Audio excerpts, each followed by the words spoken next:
Welcome back, my gardening friends, to another Focal Point Friday episode. Let's spend just a few minutes together reviewing a snippet of information from a previous episode, highlighting a new topic, or quickly focusing on a current event in the food and agriculture world. Let's get down and dirty. Is talking about preventing disease. Okay, the adage is healthy seeds make healthy plants. And there are instances when diseased plants can actually pass on diseases within or on the seeds that we save, which that can lead to, of course, poor quality plants again the next season. It can also perpetuate disease in your garden because the infection cycle in each planting starts really early in the season, and then you continue to save those and planting infected seeds again, and that's just promoting the buildup of the disease in your garden. So a bacteria can be attached to the outside of the seed coat, or it can be carried within the seed, and you would never know. Fortunately, you can prevent passing on diseases by treating your seed with a bleach solution or with a hot water treatment before planting.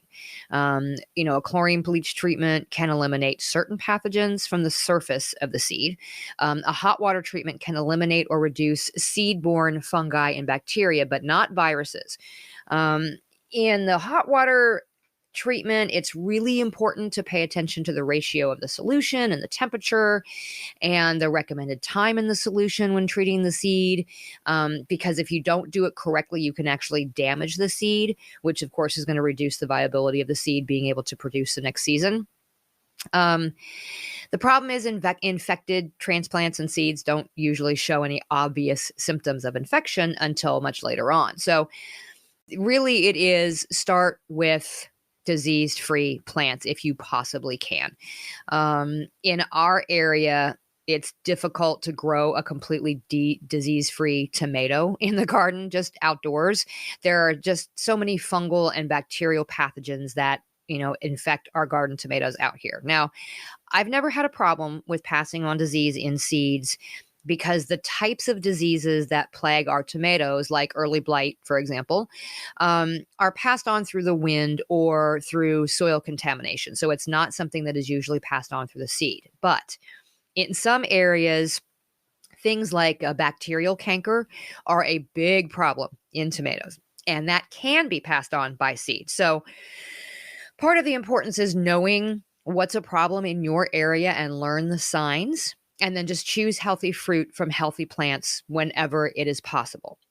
But what if your prized heirloom beans from your great-grandmother's garden are diseased and you need to save those seeds? Okay, like I said, you have two options. The first one is a bleach treatment. So once you have collected your seeds and you've properly dried them down and you're ready to get them ready for storage, you make a solution, which is 1 part bleach and 4 parts of water, and then add a few drops of dish soap to this. You put the seeds into the solution and you allow it to sit for about a minute, just kind of swirling it around occasionally. There should be a few enough seeds in there that they're able to kind of float freely around, and so that all the surfaces come in contact with the bleach solution.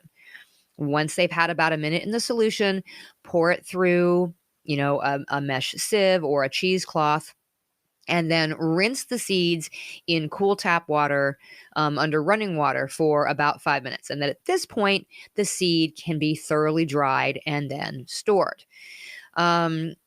Bleach seed treatment can be used on any kind of seed, including tomatoes. It will remove pathogens from the surface of the seed coat, but not from within the seed. And unfortunately, this means for bacterial canker, bleach treatment only partially reduces the risk of infection from contaminated seed. So that is where a hot water treatment comes in. Like I mentioned, the difficulty with hot water treatment is that the time and the temperatures of the treatment is going to vary for each seed type. So I'm going to link in the show notes to a table with the information about the hot water treatment from Louisiana State University. They also have several how-to videos available. This is, really to be used if you know that you have certain diseases that can be passed on in diseased fruit and you are really desperate to save those seeds. It is really critical with this method to precisely meet the exact time and temperature requirements. And I can give you an example. The example for tomatoes is you're supposed to soak the tomato seeds in water that's at 100 degrees Fahrenheit for 10 minutes. And then you have to move the seed into water that's heated to 122 degrees Fahrenheit and soak them for 25 minutes. And then, it's the same routine as what you do with the bleach water. You pour the seed through a sieve or a cheesecloth, and then you rinse it under cool water for 5 minutes, and then you dry it and store it as usual. But it's completely different for every single type of seed. So that's just the example for tomatoes. It's completely different from everything else. If you're unsure about whether or not those seeds are still viable after you treat them, then you can try it out with a small batch of seeds first and then do a germination test to make sure that they are still viable.